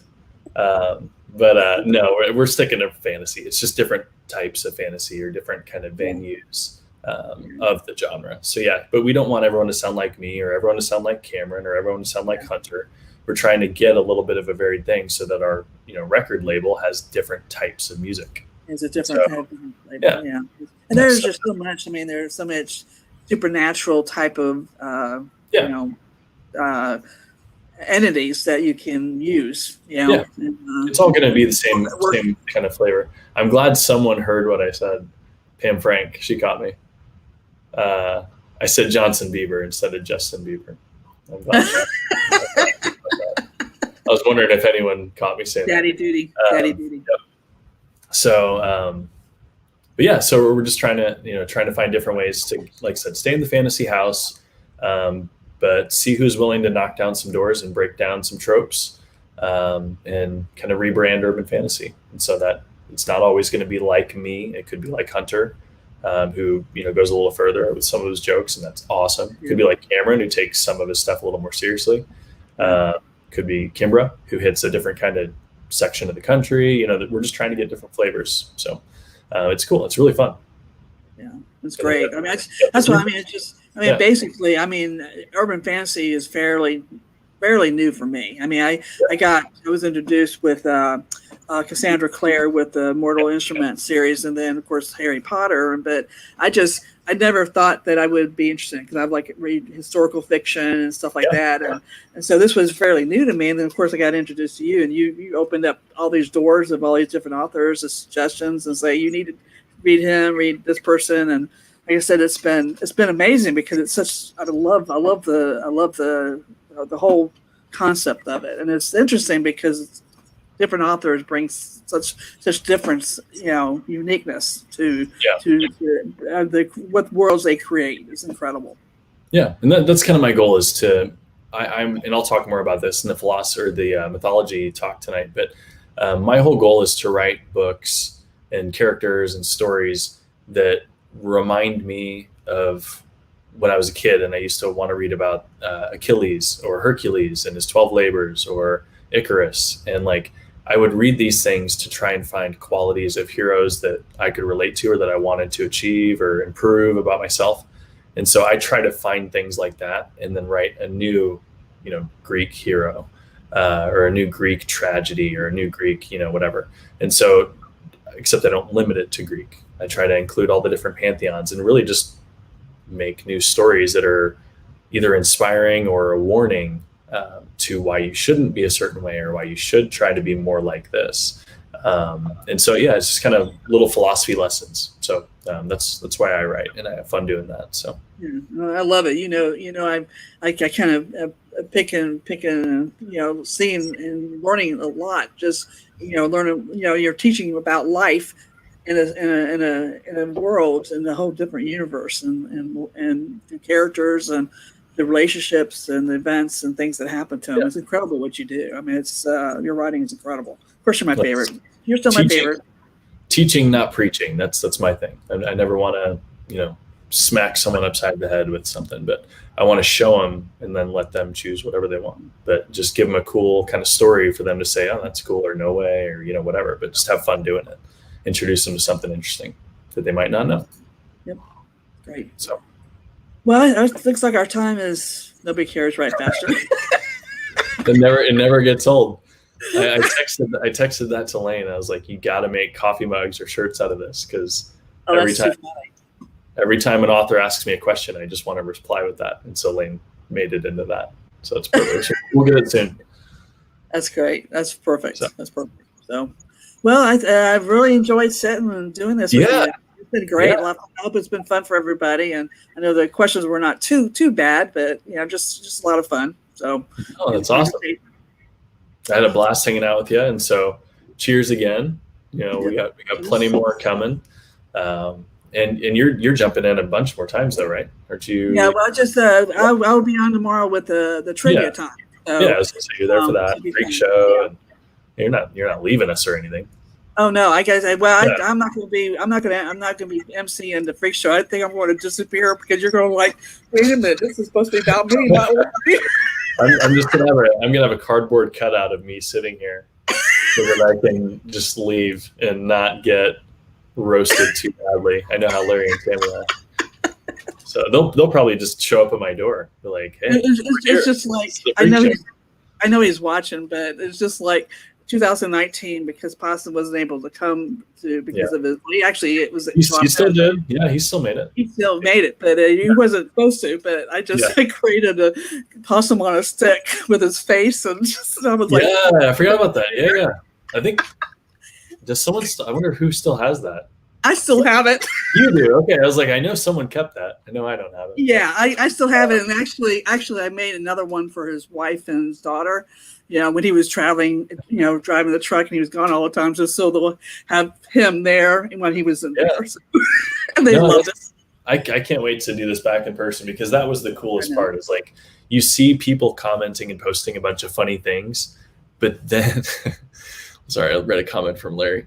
But then you hear about, you meet them in person, and it's just, it was just so crazy meeting like Brittany and then Possum and Larry and Tammy and you and Paige and Barb, and you just meet them in person, and it's like, it's just so cool. And then to walk into the room during the costume contest, oh my God, like, that was the craziest thing for me, is because I walk into the room, and I'm not a costume guy. Like when I go to Dragon Con or stuff, I don't necessarily, I don't dress up or anything, but to see like all the costumes of people that I came up with in my head, it was probably how an insane person feels when they walk into the asylum, because they're like, wait a minute, all these things really are real. So it was really kind of weird on multiple levels, where I was like, wait a minute, I'm crazy. They're real. They're not just in my head anymore. So it was fun. But yeah, so I can't wait to do it again in person. But this is still amazing. So one thing that was really very unique about being in person was that seeing those freaks that like are introverts, that are not generally, they were, weren't sure about being around other people. Just, they made a risk coming, because it was out of their comfort zone. Yeah. But yet they came and realized that we're all, on the same page. And it was like a part of being we're part of it's like family, and so how relaxed and how everybody really felt, a part of everybody. It's like you find your connection, that connection of just that unique being freaks. I don't know exactly how to really describe it, but that was what was amazing, seeing those people just really just feel very comfortable in that environment. From day one to day two, they're like totally different people. Even hour one to hour two, they're like totally different people. So it's cool to make the tribe and kind of let people open up. That was the coolest part for me, and get to meet the real people. So we'll do it again. We'll definitely be doing that again in real life. But well, it's been fun. I'll see you tomorrow.